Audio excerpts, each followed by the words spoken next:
who brought you RuPaul's Drag Race and $1 Million Listing. This is World of Wonders Wow Report. Things that make us go wow. Welcome to the Wow Report. We are from Hollywood Boulevard live-ish.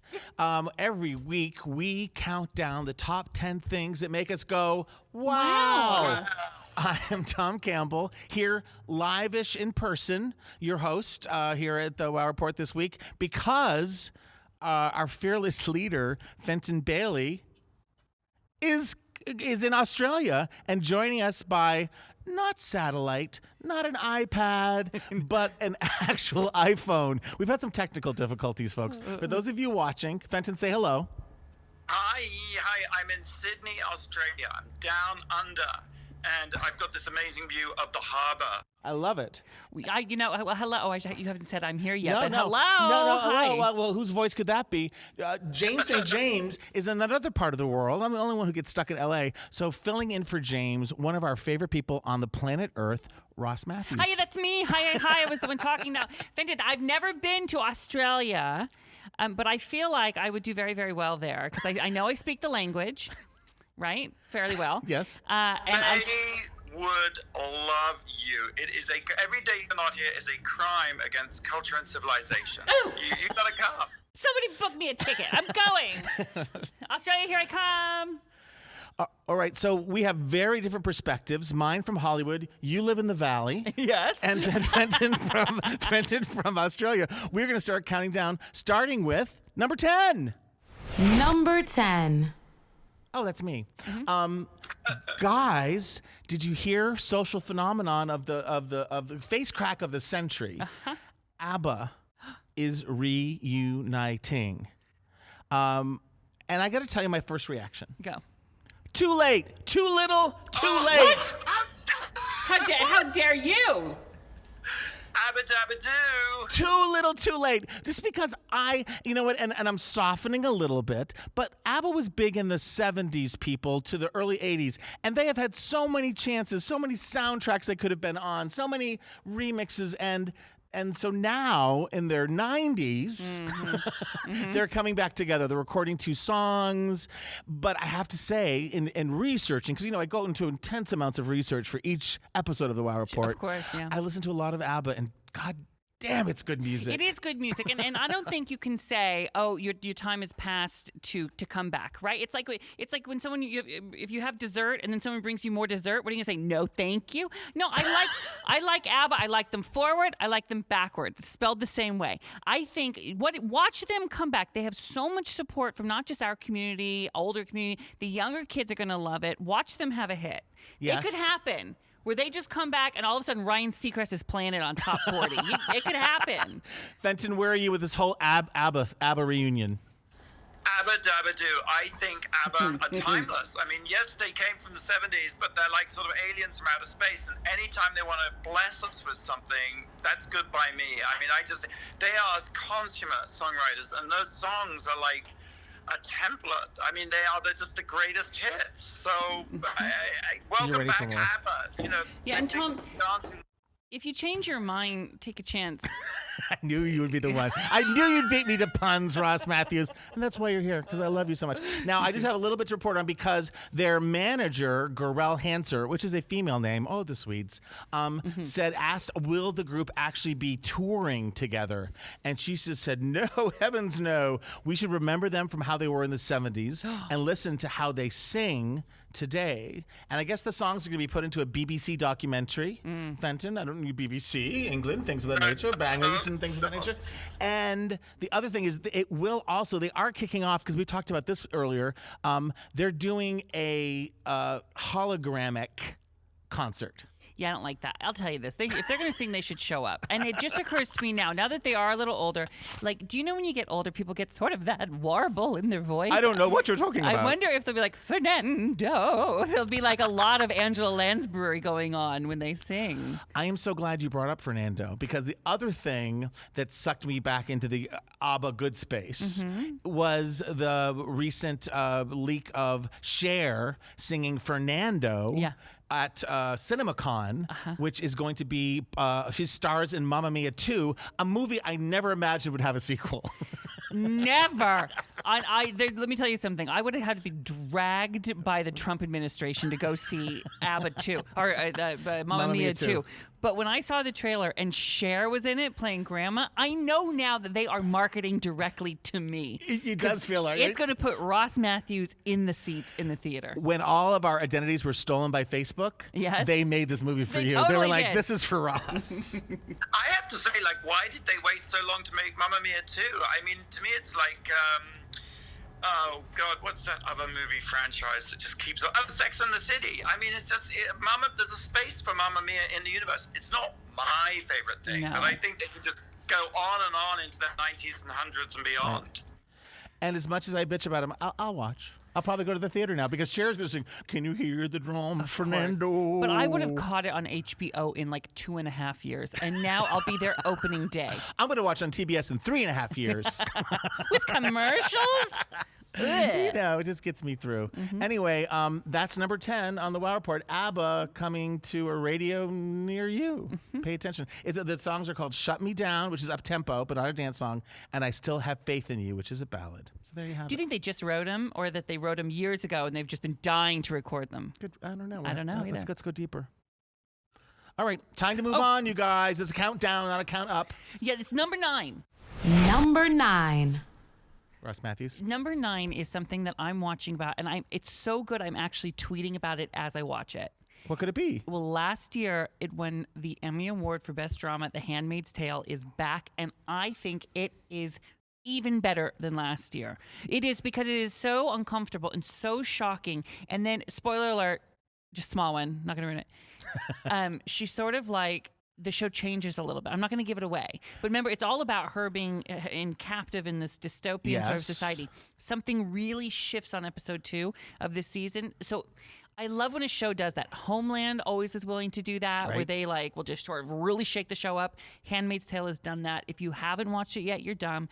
And if you haven't started season 2 yet, you're dumber. It is so good. And I'm feeling dumber. well, no, you need dumber, to. yeah. No, you I guys. haven't watched it yet. It's fixable though. Your dumb is fixable. All you need to do is get Hulu and watch it. And Alexis Bledel is no longer Rory from the Gilmore Girls. She established her. She won the Emmy last year. Yeah. She establishes herself as a star in episode 2 of season 2. I promise you, she's going to get her own series. I have a question, which I hope doesn't spoil too much. But, you know, on Drag Race, even for All Stars, we adopted the red robes with the white things, that kind of nunnery things. Are they still wearing red this season? Are they in a plaid or is it a paisley? What's going on with the clothes? You'll be glad to know red is still the color of the season, even though it's season 2. Okay. Bonnets are still in. It is the number 1 fashion trend. But the show is different and so cutting edge. It's just phenomenal. I love it. have a question, a dumb question. The original Handmaid's Tale was based on the book, right? Yes. Mm-hmm. And does this continue adhering to the text, or did they do the whole text in the first series? And is this more of a sort of contemporary branching off into new territory? Great question. I'm going to learn how to read, then read the book, and get back to you. I never read the book, but I would imagine, a book's got to end, right? So I think it's sort of like Game of Thrones. I don't know if Game of Thrones, because those books ended and then the series continued. If he just wrote more books and continued, I don't know. But I do know it's good. Really good. I figure if a book is good enough, they'll make a movie out of it. Yes. So why read? And that's why Donald Trump is president of the United States. It's my fault. Well, that's the thing. Michelle Wolf, right? She called Sarah Huckabee Sanders. She said she was like Aunt Lydia. Right? Aunt Lydia, yes, who's like the real taskmaster, horrible enforcer on the show. Ann Dowd played her. She won the Emmy as well. 3 women from that show won. Yes. Elizabeth Moss won Best Actress, Ann Dowd won Supporting Actress, and Alexis Bledel won Guest Actress. And the acting is so great on that show. All right. So if there was ever any doubt, go back to Hulu, watch the second season, watch the first if you have to. And you're not dumb. I'm actually jealous of you guys because you can watch it now first. Like I feel bad that I've already seen it because I want to watch it again for the first time. I like so that. enjoy it and congratulations. All right. And now we go to our correspondent Fenton Bailey in Australia for number 8. Number 8. Well, actually, I have to thank Blake for this. I was like, oh, what am I going to talk about this week? And Blake said, you should check out this book. What's it called? What's it called? I'll Disappear in the Dark. And the subtitle is, it's all about how they hunting the Golden State Killer. I had never heard of the Golden State Killer, right? He's Joseph James D'Angelo. He's a 72-year-old guy. And the extraordinary is an amazing backstory here, because this book only came out earlier this year, and the book itself has an incredible backstory. It's written by Michelle McNamara, who was Oswald Patton's wife. And this is where I had heard about it, because she very tragically passed away in her sleep in 2016 as she was in the middle of writing this book. She was a true crime writer. She had this blog, truecrimediary.com, and she was obsessed with this case of this serial killer, the Golden State Killer, who basically between 1975 and 1986, I think he raped something like 50 people and murdered something like 12, and they just couldn't capture him. And at the time that she so tragically died, her book wasn't finished, and they still hadn't captured him. So what are the odds? Literally, a couple of months after the book comes out, last week, they finally found the Golden State Killer. And it's probably because of Michelle McNamara and this book. I'm about halfway through. It is a true crime gripping page turner. It is all over the news here. Yes. And it is a fascinating story. My one criticism, because I have to have one, is that the news does make it sound like the Golden State Killer was stalking us every day. These were crimes in the 70s and 80s, horrible crimes. But they're like, you can all rest assured tonight that the Golden State Killer is dead. It's like, I really wasn't worrying about it. Maybe I should have been, but I wasn't. But it's also such a beautiful story of Patton Oswalt and his wife, because when she did tragically pass away, very young, he finished the book for her. He took the reins and finished this book. So it was almost like a love letter to her when he finished it, and her goal was always to have him be caught. And so she's somewhere right now, I don't know whatever you believe, but she's somewhere right now very, very happy, I would imagine. Well, he tweeted a short video saying, "Oh, Michelle, you got her," and it just like moved me to tears. The other piece of it. Oops, I'm sorry. Go ahead. No, but Tom, were you aware of the Golden State Killer when it was happening? I mean, that's what I like. It's extraordinary, these stories that are so big at the time, and yet oftentimes we're like, that happened? I mean, we were around then during those years. I just don't remember it. Do you? I moved to LA in '84. That was my first summer, and there was Richard Ramirez, the Night Stalker. And that was the idea that there's this guy going in and into yellow houses near freeways in the middle of the night. And I was living in a yellow house in a freeway at night. No. But I didn't. I'm here. I made it. Thank God. Well, now you ruined the end for me. But there's another piece of this Golden State Killer thing, which is all over the internet, which is kind of fascinating, which is how they identified his DNA. Tell us. Insane. Well, because Michelle in her book talks about how a big turning point in hunting down this killer came when they introduced, in the mid-90s, DNA testing. And it really led to a huge amount of innocently incarcerated people in a whole number of cases being released. And it's really been the magic bullet, I guess. But the one thing, they were still dependent on having a sample of the murderer's DNA and being able to link it back to him.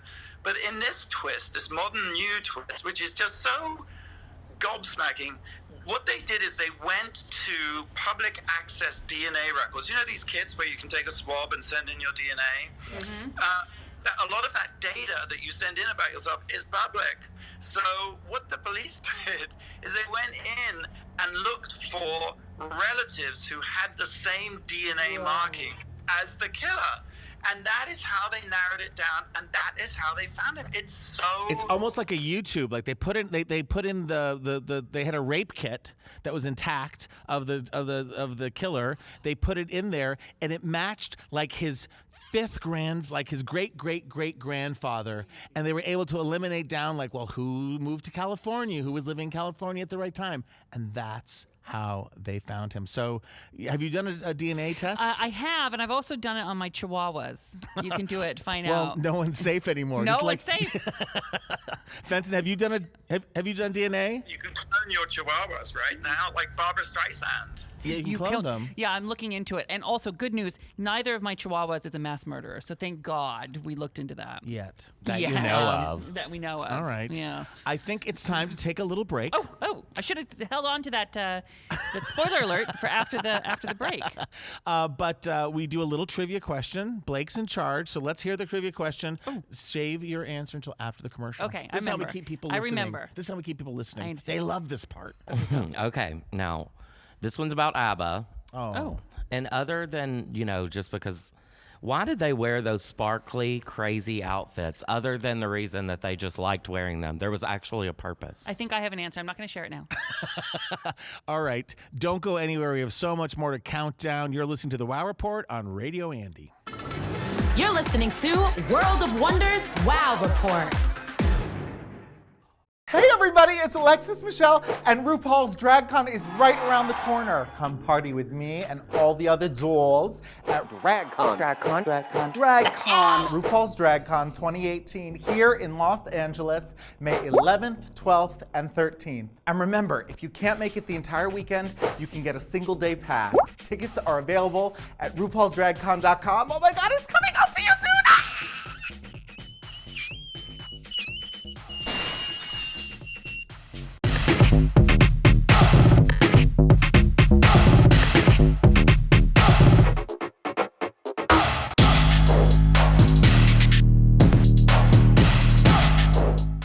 All right, we're back. It's the Wow Report here in Hollywood, California on Radio Andy. I'm Tom Campbell, Chief Creative Officer at World of Wonder, joined by Fenton Bailey, who's joining us via FaceTime mobile phone from Australia, and the wonderful, the fabulous Ross Mathews. That's me. Happy to be here. Thank you for having me back. Before the break, we asked Blake, our fabulous millennial producer, to ask us a little trivia question. This one is about Abba. Yes, why did they wear those crazy, sparkly outfits? There was actually a reason. I think I know. Okay. Because I've seen many of their videos. Yes. And they, to me, look like perspirers. I think sequins don't show sweat. Okay. Eliza, she sweats profusely. What's she always wearing on stage? Sequins. That's what I'm going to lock that in. Something Whitney could have learned. Right. I think it was a deliberate strategy when they debuted on the Eurovision Song Contest with Waterloo. I think the whole point of the sparkles was to outshine the competition. It was a sort of attention-shifting device. And I guess they're stuck. Oh, plus it was the 70s. Like, didn't everyone wear sparkly things in the 70s? I'm trying to think of something really funny because I have no good really answer. I think that it was in reference to the Queen of Sweden. Okay. No, it was actually for tax purposes. Say what?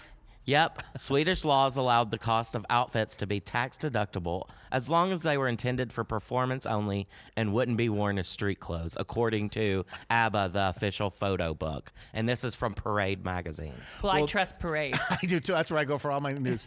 Well, how far we have come, because we all know that glitter wear is streetwear. Of course. Ross Mathews. I'm surprised you're not wearing glitter. Well, it's in the car. All right. Let's move on in our countdown of the top 10 things that made us go, Wow. to number 7. Number 7. Oh, it's me again. Janelle Monae. Who, the singer, this week in Rolling Stone, came out of the closet. Not as a gay woman, not as a lesbian, not as a bisexual woman, but as a pansexual woman. Now, I love Janelle Monae, so I'm just having some fun with this, but did you know prior to us talking about this what a pansexual person was? Well, it's one of those things where you support it, Yes, but you should Google it. Is omnisexual, right? They'll do anything once. They're trisexual. It is. Really, the definition is they will date anyone. Doesn't matter their sex, their gender, their sexual identity. So it's really like. It's not like say I'm bisexual. That means Right. I date women and men. Right. Now, pansexual, you would date women, men, trans men, Gender fluidity, it's like you're- binary, anything. We said a soul, if it has a soul. If someone has a soul, you date them. Yes. Yeah. Or a pulse. Soul or a pulse, which kind of go together because you have a soul when you're alive. Absolutely. Good for her. Yeah, I love it when people with a platform who are whatever come out and say that they are, because I think there's little pan girls, little bi, little gay girls, gay boys out there who are craving for people who look like them that they can relate to and see that they can grow up to be grown up, gay, pan, bi, whatever people. So good for. I wish there are other people out there who we know have not used their platform, and it drives me crazy. I think if you are lucky enough to have a platform, use it. So good for Janelle. And some of her quotes, which are pretty powerful, that were in the article, and she also was tweeting, is being a queer black woman in America. She says, taking a breath as she comes out, someone who's been in a relationship with both men and women. I consider myself to be a free ass motherfucker. Yes, that feels good, doesn't it? Absolutely. And it sounds like she was on a journey trying to figure out who she is, and it is all just words and labels, and they change over time. But that she's open to this because she's such a fascinating performer. She's so beautiful and captivating, and there's always been something special about her. Not that because she's pansexual, but she's always sort of played with gender a little bit. Remember when she used to do the tuxedo look? Her new video is for, I forget the name of the song. I watched it last. Oh, it's called "I Like That." It's the most spectacular. To me, it's like she wins RuPaul's Drag Race this year. Really? Janelle Monae, oh yeah, it's amazing. Well, isn't it the whole album a visual album? Oh, I think it might be. I like to try to keep up with the kids. But you know what? She's really good at not putting herself in a box too. I mean, look, she's singing, she's like really hip, and then she's in Hidden Figures, the movie. Yeah. There's like no rules for her, and I'm so inspired by that. You were going to say something, Fenton. I'm sorry, I interrupted you. Well, she's been around a long time, and it's taken her a long time to sort of break through. And I remember seeing her once at the Hollywood Bowl. She was very much like a performance artist. It wasn't just the songs. She was doing all this kind of stuff, breaking the box, sort of breaking, just not being a pop star. And at one point, it was hilarious. She actually, during one song, she painted a picture and then gave it out to the audience. She was just so different. Yep. But the weird thing is, I thought she'd come out before. I mean, and I don't know, I guess I've always assumed she was gay, or that she's always been out. It's so weird that... We're special. We gays have our gaydar, don't we? You know, but I can't pick up on women. I can't. I know if a guy will figure it out, ding, ding, ding. But with a woman, I'm like, got me. Yes. She says, I mean, it has been a long time in the making. She has been a little bit on the fringe up until now. But this article said she's the CEO of her own label, a cover girl model, a movie star, because she was not only in Hidden Figures, she was in Moonlight, which is the biggest movies of last year. Yeah. You know, and it's just amazing. And her last quote, which I love, is, I want young girls, young boys, non-binary, gay, straight, queer people who are having a hard time dealing with their sexuality, dealing with feeling ostracized or bullied for just being their unique selves to know that I see you. She says, this album is for you. Be proud. I love that. And the music is really good too. It is really good. Yeah. Really catchy. I'm downloading it now. I'm hoping that I love the title. It's called Dirty Computer, which I'm featuring my dirty computer. It's got cat fur, and I don't know what kind of splotches on it. But Janelle Monae, I love you. This is her moment. They were even saying, she was around before Frank Ocean, Solange, SZA. It's like she really was ahead of her time, and she's only 34, so I hope she just has this thrusting, fabulous career. And I'm listening to the album because I'm trying to find a Lip Sync for Your Life song, but I'm trying to figure out where, because there always has to be a moment where you could do a death drop. Yeah, so sure. Let's keep our ears open. Well, maybe she's listening to this and make some new music and give us some death drop moment. I absolutely believe that with the state of music today, there are less and less Lip Sync for Your Life songs being produced, and it's dangerous. It's worse than the Social Security problem in our country. Thank God Ariana Grande is here for us. Yes. Thank you. Thank you. All right. I think maybe Abba will come to your rescue, Tom. Abba, yeah, you could have with Abba. It said upbeat tempo, no dance song. So we'll see. We'll see. I don't know. I can be bitter about Abba. I go back and forth. Wow, this show is so much fun. Let's move on to number 6.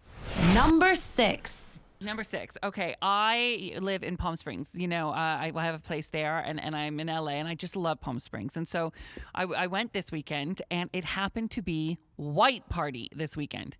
Now, if you don't know what a White Party is, it's this huge sort of gay event where, do you know what White Party is? I do. You do. Okay, so I don't go. No, Everybody wears white. Everybody wears white, which or nothing. I can't do because I eat too much barbecue sauce to risk wearing white. But I bought some. I went to Target and bought white shorts, and I had like a little Not polo. a big investment. Not a big investment. Everyone else, I didn't know that everyone was going to be in white harnesses. I was thinking like a white linen. So I got tickets to it, and I thought, well, okay, so there's Friday night, there's Saturday, and there's Sunday, and I'll just pop in. And my partner Salvador knows me so well. He goes, this is not your scene. because I do show tunes at 8. I do bingo at 11 a.m. on Saturdays. I go to the penny slots. I just have to interject. The white party can be very intimidating for a gay man because it's like body, right? Yeah. Trance, music, duke. Anyway. I didn't really realize that. I thought it was like a party. So we didn't go Friday because I just wanted to go to show tunes and have a Chardonnay, and I went to bed at 9:30. So Salvador, then we wake up in the morning, he shows me Instagram. Everyone's tagging white party. Oh my God!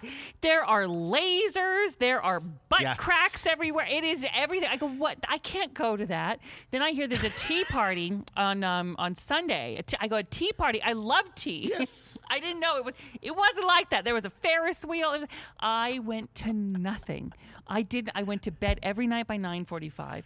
I didn't do it. Have I officially crossed the point of being able to go to white party?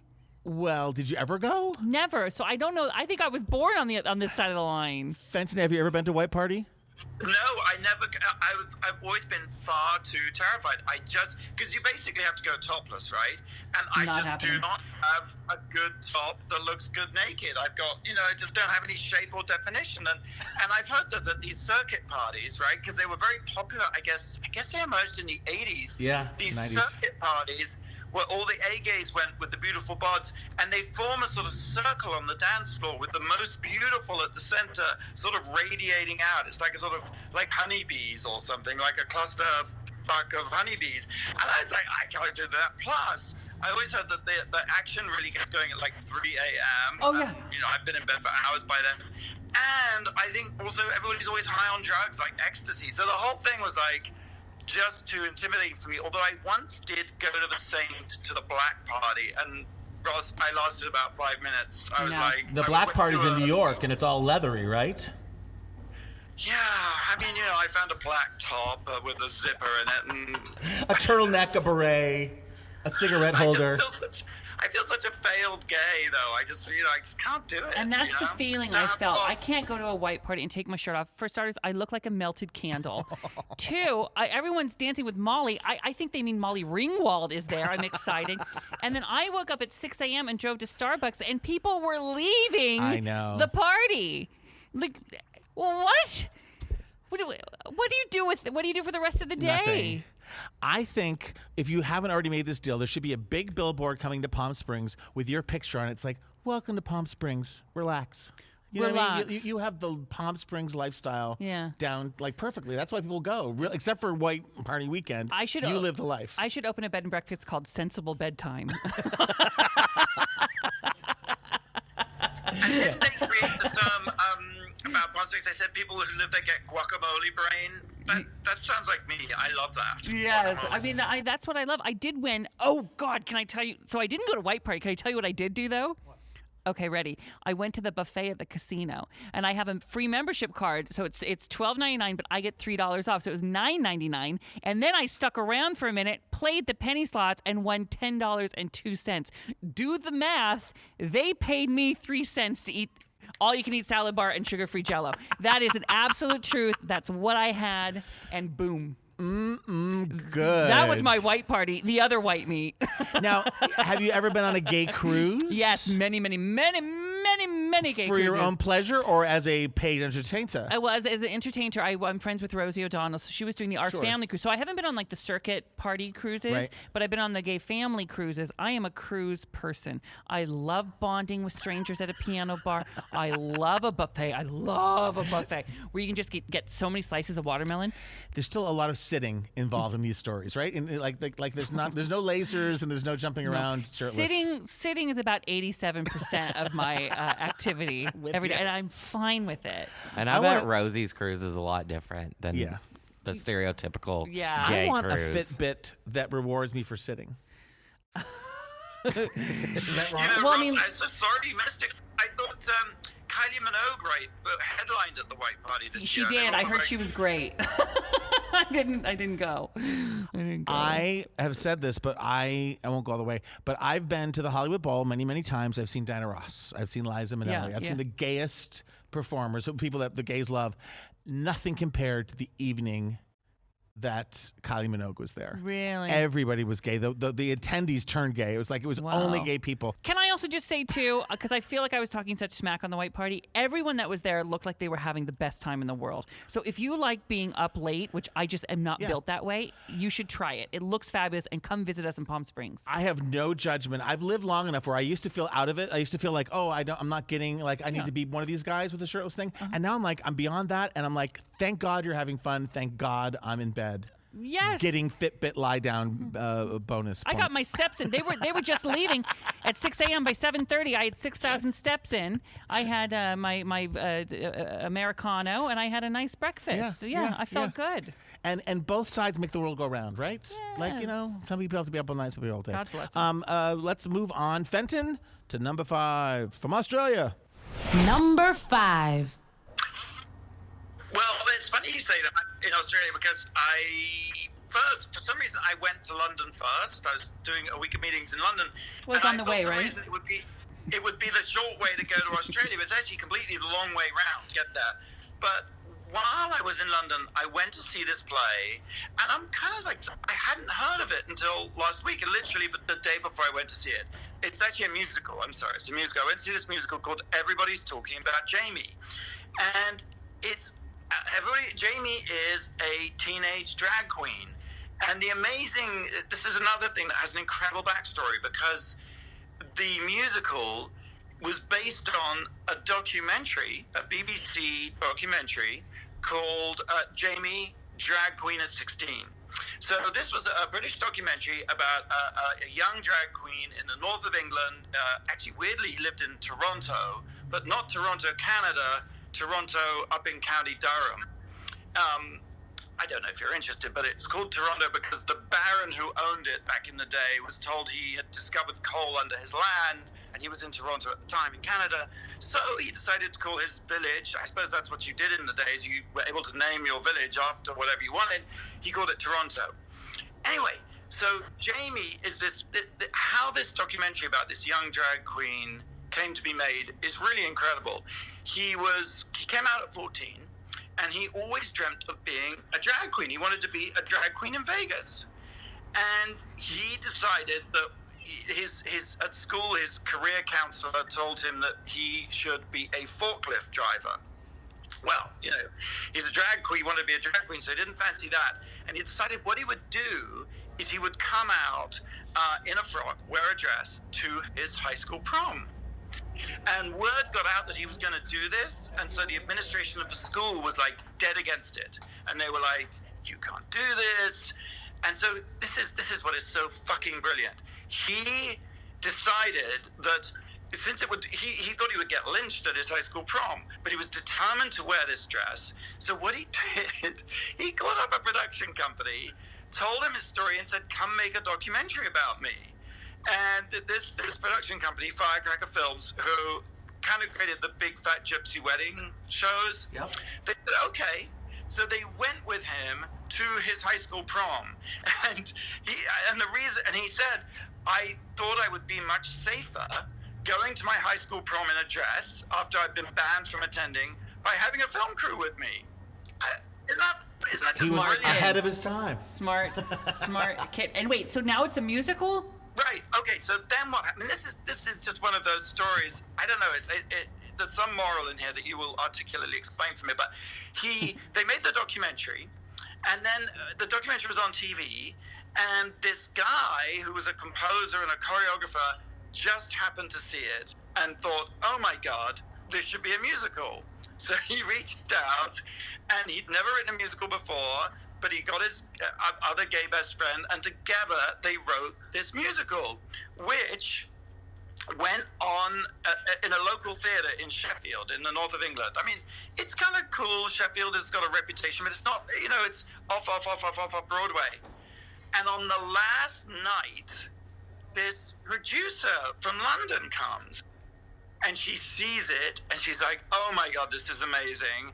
And afterwards she says, oh, well, you should come do your musical at my theatre. And they were like, well, what is your theatre? And it turns out she owns a West End theatre called the Apollo. Wow. So within months, this little musical transfers to the West End, and that's where I saw it last week. It is Wow. It's just an incredible story. And it was good? You know what? It was really good. Okay. And we're going to post a clip on the WoW Report. You can see the actor who plays, I can't remember his name. Jamie, of course. Yes. Jamie. And his I can't mom, remember too, the name. right?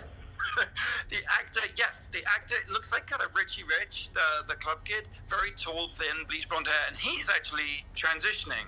Anyway, the actor who they found showed up uninvited to the audition and got part. He is amazing. And on this clip we'll post on the WoW Report, you can see the actor and the real life character side by side. It is such a feel. You know what's so great about this musical is that, you know, I guess it's in the Billy Elliot tradition or the Kinky Boots tradition. You know, the idea of someone standing up for themselves, coming out, and not being bullied or cowed by what other people want them to do. But the different thing about this is that from the very beginning, the kids around him in his class support him. And that's what really happened in real life. He said he was going to go to the prom in a frock, in a dress, and they all said, good for you, go do it. And it was the teacher and his dad who were opposed. But it was so great because this is a case in which kid wants to be a drag queen, and everyone, except a couple of people, will love him for who he is and accept it and rejoice in it and celebrate it. It was, you know, one of the best lines in the play is, sometimes you have to grab life by the balls, and then you have to take those big hairy balls, tuck them between your legs, and put on your best frock. Yes, queen. Right? I love a it. bumper sticker. Well, I hope it makes its way to America, but in the meantime, everybody's talking about Jamie is currently in production and playing at the Apollo Theatre in London's West End. All right, we have to take a little break. Thank you, Fenton. Blake, hit us with some trivia. What year was the first white party in Palm Springs? How dare you? I know it was in the 20s, but I need No, I was in my When? 20s, so it was the 30s. All right, we will answer that question, and we'll continue the countdown of the top 10 things that made us go, wow, this week, wow, on the WoW Report, Radio Andy, Sirius XM. You're listening to World of Wonders WoW Report. Ooh, God, I'm so cold. I wish I had a hot beverage to drink. Like a latte. Oh, thank you. How much was this latte? It's $3.99. How convenient. That's the same price as a WoW Presents Plus subscription every month. What is WoW Presents Plus? Bitch, you get all the content on there. Girl, all the drag queens for $3.99. Bitch, you get the full juice. $3.99 a day? No, $3.99 a month. You can have access to all exclusive content. Ad-free. Ad-free. So support WoW Presents, support the gay content, and spend $3.99, the price of a latte for my boyfriend. A month. And here's the real trick. It's not coffee. What is it? It's gayness. Don't know what to get the WoW fan in your life? Get them this. A subscription to WoW Presents Plus. It's only $3.99 a month. And make sure you're not latte to the party. Am I right? Is this almond milk? No. Oh God, I'm gonna shit myself. Welcome back to the WoW Report. It's our countdown of the top 10 things that made us go, wow, this week. Thank you very much. I am Tom Campbell. I am here with the fabulous Ross Mathews, and joining us via Skype and FaceTime is Fenton Bailey, our fearless leader. Hi, Fenton. James St. James, I have to say to all the James St. James lovers, and there's many of you, is traveling through Europe and unable to clearly get a Wi-Fi connection, or he'd be here too. Blake, before the break, you asked us a question. Please ask again. What was the first year of the white party in Palm Springs, California? Big gay white party. Fenton, your guess first. I'm going to go with 1986. Rossi? I think it was more recent than that. I'm going to say like a 2004 or something. I'm going to cock block Fenton with 1987. It was 1990. 1990. You guys were very close. I win. Wow. Oh my God. Oh What my was God. it like What do I back win? then? Well, Well, you were a young man. I was wearing a white jockstrap and wings. Think about that. Yeah. All right, let's continue with the countdown. We are now at number 4. Number 4. There's James usually covers all of our Netflix programming, but I got to squeeze one in. There is a 4-part documentary series called Bobby Kennedy for President. And Fenton, it is executive produced by our dear friend, Laura Mitchell-Sation, who I can't say her last name. Laura Michelchishin. We always slur it. We always, hi, Laura, and we kiss her and we go, Mitchell-Sation. You need Chardonnay before you say it. It's true. It Yeah. needs a boost. But, it is directed by Don Porter, who's a documentarian, and it is in 4 parts. And I am a sucker for Kennedy stuff. Yeah. I think we all kind of are. My mom, especially, my mom and dad were such JFK fans, and in my nightstand to the day my mother died were the Life magazine, the Time magazine, the New York Times from the issues that had to do with JFK's thing, with like her rosary and she wasn't a freaky religious person, but just like it meant a lot to her and it made a big impression. She kept those things. But Bobby Kennedy, in a weird way, gets kind of pushed to the background in all of the movies and documentaries I've seen. And the first hour is basically the JFK, Bobby's youth a little bit. He was a runt of the litter, and how he helped his brother become president, became attorney general, and it ends with the assassination. The second episode is about him becoming a senator, kind of stepping out of the shadows in the thing. And in 1964, he ran for senator from New York. He was a carpetbagger, but he won. And then the third episode is really about Cesar Chavez, about the presidential election, about the Democratic Convention, of course, about his assassination, which chills me to no end. And the last episode is kind of about, and it's different in tone and it's still interesting, but it's like Bobby isn't in it much because he's passed away, but it's about the conspiracy around, and there is a conspiracy around his death, that supposedly there was all this powder, like he got killed with the gun sort of pointed at his ear toward the front of his face, and yet Sirhan was in front of him. So there was probably more than one shooter, and I know it's like, oh, you roll your eyes, like, is that real or not? But it's like, it's it was sort of like everyone seemed, and the LAPD destroyed so much of the evidence, that you can't even open it up years later and figure it out, and it's kind of like nobody wanted another JFK conspiracy theory. They wanted to just nip it in the bud and blame Sirhan. In order to keep the morale of the country, I think so. Up. I think so. And just let's clean it up. Clean it up. Interesting. There's so much yummy footage, newsreels, home video. There was obviously someone documenting the White House where you see they're talking about, I don't know, Bay of Pigs or something, and they have the camera in JFK's face. He's like, turn it off. Like this, these little snippets of amazingness. And there's this great thing. I think it's his daughter Carrie, I think, that's with him, and he's negotiating some huge policy deal. And I wish I could remember which. And he's talking. Oh, it's the letting the students into the University of Alabama past George Wallace, and he's talking to like his person down there, and documentarians are covering both sides of it. And halfway through, his daughter's like running around. He had like 8, 11, 9, and she's like, say hello to him. And so they take the phone in the middle of this thing. She's like, hi, how you doing? Oh, cute. It's super sweet. I always loved Bobby Kennedy because, looking back, of course, but because you know how there's always there's the hot movie star brother, and then there's like the smarter kind of rounder brother. That's the brother I'm always attracted to, right? I like the rounder, smarter one. You're not an Alec Baldwin fan. You're more of a the other one, Billy, or one of the other ones. But there was just something about him, and you know what really is his legacy for me is to think about where we could have been had he not been assassinated, where the world could have gone, and the choices that he would have made, how it would have impacted us to this day. I really suggest you watch this because that weighs on you like you cannot believe watching this, because he had so much integrity. There's all these different moments, and again, he marched with Cesar Chavez, and they talk about he was a flawed person like we all are, and he didn't have a lot of empathy for, and he wasn't the civil rights movement was not top on his list, but he evolved and he saw hunger, and he said something where it was, oh my, I took so many notes. Can I ask you a question while you look for your notes? Do you think he would have won the presidency at that point? Because if that would have happened, think about it, the country wouldn't have been fractured by Watergate. Absolutely. Right? Nixon wouldn't have been the next president. and you think about it, so not just the choices that Bobby would have made, but the sacrifices the country had to make because of our leaders, we wouldn't have had to make because of that. Yeah, and he said, in one of his speeches, we need to pass the laws that remedy what people are writing about, and they were writing about what? Race. Pay inequality, poverty, the same things we're fighting about now in different things.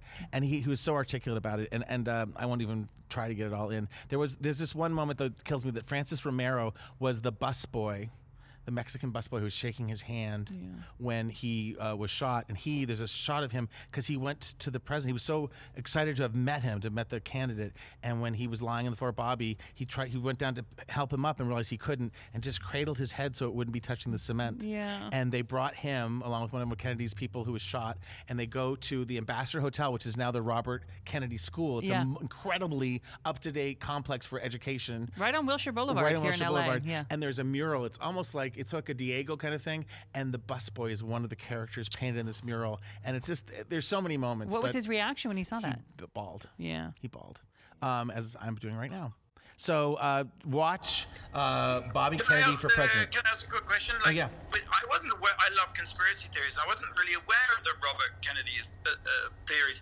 Does seeing that make you then put it alongside the JFK conspiracy, and do you end up looking at both in the same in the same way? Do you think?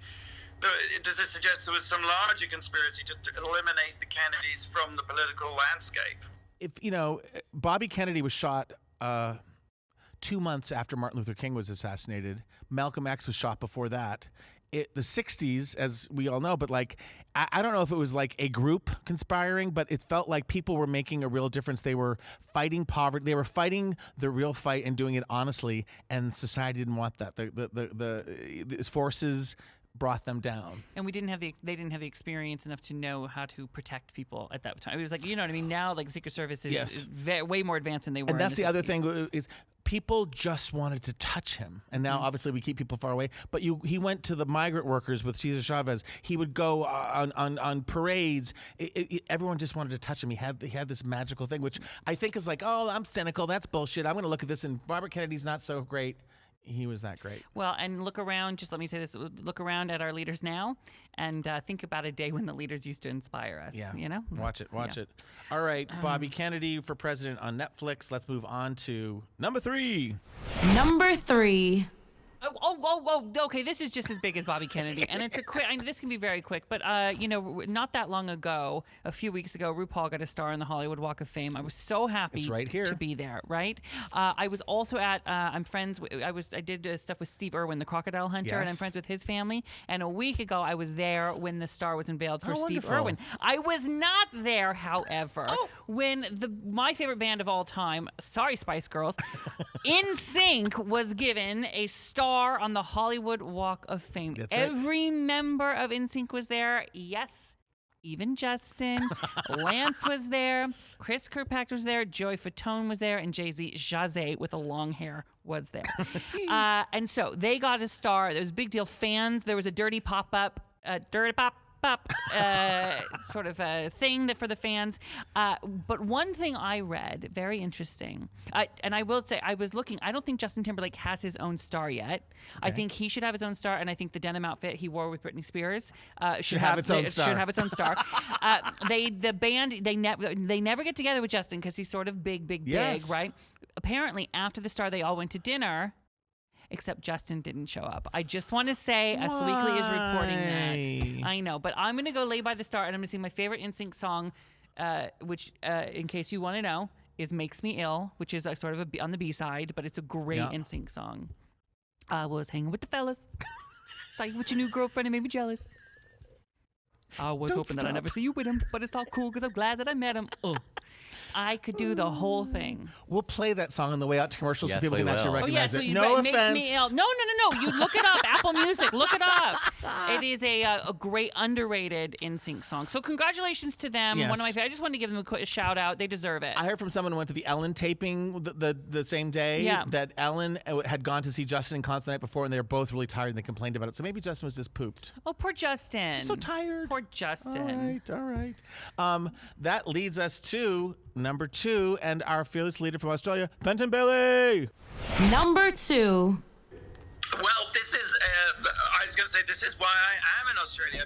We're here to launch the World of Drag subscription box. So the idea is, we do DragCon every year. It's coming up May 11th, 12th, and 13th. But the idea is to do, you subscribe to this box, and every quarter, you get a box of goodies. And that are sort of drag-related, drag-adjacent. And the great thing about subscription boxes, it's the perfect way to sort of shop and give to yourself, right? I love it so much. I'm going to subscribe. Now, Fenton, I have very limited directorial experience, but I'm going to take you off the camera, but please join in. And Ross, who's never seen any of this is first time viewing, I'm going to take us through and unbox the WoW Presents World of Wonder, World of Drag. See, World of Wonder, World of Drag. I got you it. get it? I get it. And it's black. Why it got to be black? I don't know. I don't know why it got to be black. A little black box. So this little came from black a plane. Yes. Okay. It says fragile, handled with care. Do not death drop and keep shady. Keep shady. We like to keep it all very. So you get this at your house. What would happen? The fans are going to lose their minds. Let's okay. try to do. Will you hold stuff up? I want to have it more in close up. First things first. Use to this camera here. Yeah, just for the packing, just so things don't get busted in shipment. Instead of using the little popcorn, they put Michelle Visage's book. Diva Rules in here. Because it says on the box, what? Keep it shady. Keep it shady. No, this is a fabulous book. Oh, you get the hardcover and everything. I love this book. It's a special edition, Ross. A special edition? Yes. Yeah. There's a special forward. Look, I love QVC because, look, I love the lining. Oh. I might keep this on just on my coffee table open. Just so beautiful. Absolutely. It's a fabulous Matthew Anderson picture of Michelle. It is quite an excellent book. And Michelle is, may I say, with all respects, her pussy's on fire. Yes, it absolutely is. She should get that checked out. But you should get this. And this is a limited edition. So even if you have this book, you don't have what's in this book. All right. Now, Ross. And each box is dedicated to two queens, like two queens merch is in each of them. Very good. Ross, I want you to explore and find out what that is. What is that? So this is a World of Wonders. It looks like a Campbell soup can, but it says nuts to soup. And what is it? What's it say in the back? What's it say on the back? It says squirrel friends, wow facts, charisma, nerve, and talent. 69% of each one. That's wonderful. Nutritional nutritional information. Do So I open it? Open it up. Okay. It's something going to jump It's out not at going me. to pop, and it shouldn't. Okay. Oh. You know how RuPaul says squirrel friend instead of girlfriend? It's a squirrel with a crown. It's a plushie. It's a squirrel friend. Let me tell you something. I'm taking this box with me. I don't care what you say. One plushie per servings, and it's got 69% of your daily value of charisma, just nerve, and talent. This is fabulous. Isn't her name like Lucretia or something? Did we name her? Does she have a name? Shaniqua. Well, of course. All right, and here are two. This might be a little bit prototypey, so don't bust us. I'm not going to bust you. But can you imagine not playing cards, but slaying cards? Slaying cards. Those are Sasha Velour slaying cards. Sasha Velour is on the cover. When you open these up, do rose petals come? No, they don't. This is this is the this rose is petal later. one. This so slaying cards. How fab. Okay. And all the royal cards are all Sasha queens. Velour in different things. Love this. And then Bob, the drag queen winner of season 8, right? He designed this incredible. It's a purse that says "purse first." It's a sort of a makeup bag. Like, and yes. Go into the makeup room. Purse first. Purse first. Oh my God, it's so much fun. Okay. And then there's also this is the best. I want to open this one. This is my favorite thing of all. It's a luggage tag. We're obsessed, as Fenton is obsessed with Warhol. It's very Campbell soupy around here.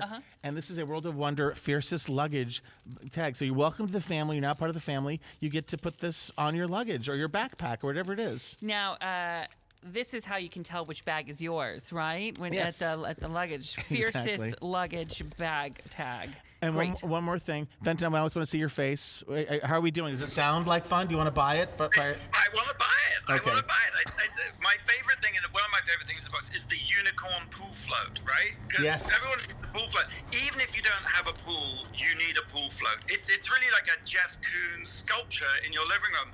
And it's a unicorn, and it's black and gold, and it's just beautiful. It's a black and gold unicorn pool float, guaranteed to make you a little horny. Right? This is fabulous. I have a pool. I want this in my pool. There once was I'm reading from the box. There once was a unicorn from Nantucket whose horn was so long he could tuck it. He once met RuPaul, the top queen of them all, who said, "Whatever you do, don't fuck it up." That's the kind of while those hot-bodied gay people were dancing at White Party, we were improving our limerick and our pun skills, and that's why we're here today. Thank God for it. Okay, last but not least, Yes. and this is kind of, it's been announced, but it's America's best secret. Take a look. What is that? That is a drag tot. You know what drag tots are? I do know what drag tot They're is. baby drag queens. Yes. That WoW Presents Plus is coming out with a animated series. Think Simpsons, but baby drag queens. And Tom Wolfe, who runs DragCon and everything here at World of Wonder, is obsessed with pins. Has got us into the pin thing.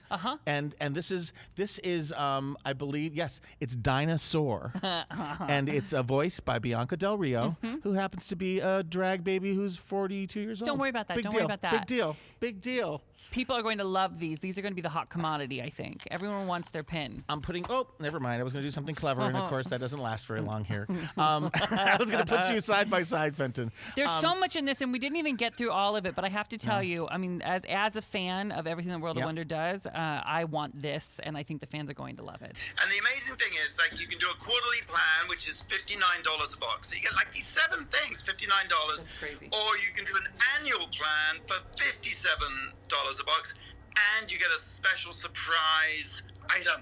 Now, the other thing is, by the way, we've got to mention, I mean, what would a World of Drag box be without something from RuPaul? And the amazing collage artist, Jason Messier, has made this 3D tin into pressed metal, this portrait of RuPaul that's made out of cosmetic packages and things. Do you have it? Tom, do you have it? I do have it. I'm ripping it out so we can all look at it.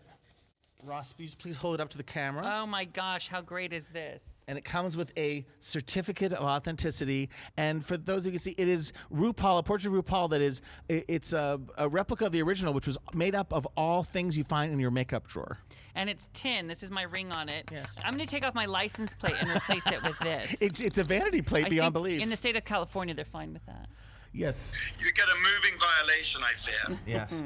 If this were QVC, I would say, you know, Ross, I don't know about you, but sometimes around the holidays or all year round, friends come by and I don't have anything to give them. They might bring a bottle of wine or some fresh fruit in the summer. Have a World of Drag box in your closet. Have 6 or 7 of these. And then when they come by, you say, "Here, take this. Thank you for being my friend." Your friends will love it. And I have to let our audience know we are out of Midnight Blue. Oh, in Midnight Blue. medium. We are out of Midnight Blue in medium. You can get these at worldofdrag.com.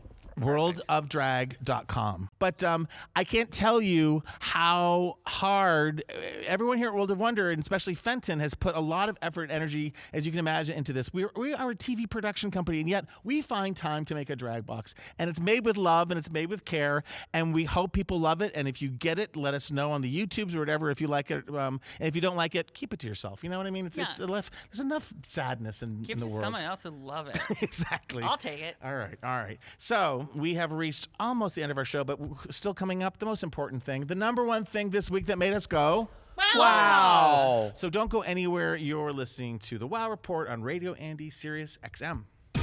You're listening to World of Wonders Wow Report. Things that make us go wow. Hi, it's me, James Mansfield from RuPaul's Drag Race Season 9, I think. You should get your tickets to RuPaul's DragCon on May 11th, 12th, and 13th. I had to remember that. Get your tickets at RuPaulsDragCon.com or wherever fine tickets are sold, or just that website. I'd be there, but I gotta wash my hair that day.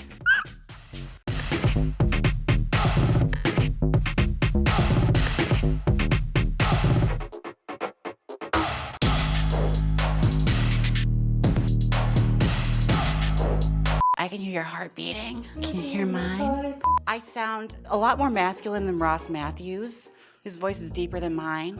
And then go to And then try not to come too forward, because I have you pretty blown out, so. Are we like season 3 RuPaul or like season 1 RuPaul when we talking blown out here?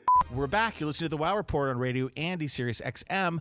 I'm Tom Campbell here with Ross Mathews. Love that you're here. Thank you, honey. You should have your own series on Sirius XM. Oh, don't you know people? I do know someone. I'm going to give a call. Okay, good, and Fenton Bailey, who does have his own series here on the Sirius XM, so that's fantastic. And, of course, Blake, our producer, James St. James, who's in Europe traveling and performing. Come back. We miss you. But we're at that point that I think most of America looks forward to every week, and that is we're going to reveal the number one thing that made us go, wow. Thank God. That's why I'm here. I've been waiting the whole time. Number 1. I'm calling this A Star is Born, Michelle Wolf. Yes, honey. Hanny, I want your real thoughts. I know people have been talking about this all week, but man, what was it? Saturday night, she hosted the press card, the Hollywood... No, the Washington White House Correspondents' Dinner. Thank you. And immediately divided our nation, even further than it has been divided. Yes. I don't know, I was here in Australia, and I was like, everything started lighting up about how inappropriate it was, how outrageous, and I thought, people saying this is not good for us, and I thought, oh, that's a shame. And then like, an hour or two later, I managed to get hold of what she'd actually said, and I was like, what the fuck? This is completely brilliant. There is nothing inappropriate about this, and it was shocking to me, really shocking, the way our own kind, reporters, Democrats, seem to turn on her and rush to the defense of this evil witch, Sarah Huckabee Sanders. I was just like, I'm still in shock about it. I cannot compute the whole thing. It's extraordinary to me. I can't compute either how people who can accept someone like Trump, who says what he says and thinks what he thinks, have a problem with a woman standing up there and criticizing him and his administration for doing the same thing. Trump will not go to the White House Correspondents' Dinner. He's the first president since Reagan, when Reagan was shot, who didn't go to the White House Correspondents' Dinner. And the reason is because he doesn't want to sit there and take the barrage. He can't take it. So he sends his people in his place, people that stand at a podium and lie for him. And then when they're called out by this brilliant comic, that's mean. Okay, enough. That's what's been going on. That's what people are talking about everywhere. What I want to talk about with Michelle Wolf is how proud I am of anyone, happens to be a woman here, who took a moment and carved a lane for herself. Yes. Even if you don't want to know who Michelle Wolf is, you can't help it now. She has made you know. She took the nation by the reins and made a name for herself. I don't know her, but I am proud of her. I want to know her. Yes. Here's my theory, because I agree with you. I first read her jokes like on the internet on Deadline, and they are so brilliantly written. And then I watched it online, and I think because she's a relatively new flavor, people, she's been on Seth Meyers, she's been on the Daily Report, but people don't necessarily. This was a big time to get to know her, and it wasn't like you knew her comic take on things and timing and her timing, and it's really dry and it's really brutal, and that all worked for me. And the fact that she I just thought she killed it. But the only thing I will dispute with you, Ross Mathews, right here on the air is false equivalencies. The president is an awful, evil man. Who's a president, she's a comedian who was hired to roast someone. I'm just, what I'm saying? I know, but that's her job. What Trump does is he gives, among many other things, he tells it like he sees it, and he doesn't put a bow on it. Okay, and that's what I'm equating to what she did. And how can we be fine when he does it and not okay when she does it? I agree with you, but I just think it's so, like she's being held to a higher standard than the President of the United States. Exactly. And she was hired to do her job. And she did a great job. And she became a star when she did it. She'll she win is in a the star. long run. Netflix show on the way. Thank you. It's called The Break, and it premieres May 27th. Michelle Wolf, A Star is Born, and Resistor of the Week. And our number one thing, Michelle, we are Team Michelle Wolf here yes, we are. at the Wow Report. Let's get her on Drag Race. Oh, my God. Well, our desk is a mess for those of you watching, with lots of fabulous things from the World of Drag box, which you can get by ordering at worldofdrag.com. Worldofdrag.com. Fenton, thank you for joining us. What time is it in Australia right now? It's actually civilized. It's like 9:30 in the morning. Oh, so. look at that. Oh, that's nice. Look at that. But it's next Thursday. Exactly. It's 1972. Drag Race is on tonight. For me. Yes. I have to say, I'm so happy to be here. I'll come back anytime you need me. And if people want to listen, I have a podcast called Straight Talk with Ross. They can find it there. It's free on iTunes, or follow me on social media at Hello Ross. That's it. And the other place that I enjoy seeing Bossy Rossi is on RuPaul's Drag Race, which is every Thursday on VH1 at 8 o'clock. Now accompanied 90 minutes accompanied with Untucked, Which is so good. which is good. Oh, my This is a good God. season. I know it's our own show, but it's started off good and it's getting better. So good. Anyway, thank you, Blake, for coming, and don't forget everybody to come to in the LA area, or if you can get here to DragCon, RuPaul's DragCon, May 11th. 12th and 13th at the LA Convention Center. I'll be there. In fact, we'll be doing Straight Talk with Ross live. We're doing a live podcast recording there. It's going to be so big Sunday. and so much fun. Everybody, until the next time we all get together, go out and do something that makes the world go, wow. Bye for now. Bye, Fenton. Love you. Bye. Bye, Ross. Bye. Bye. Bye. Bye. Bye.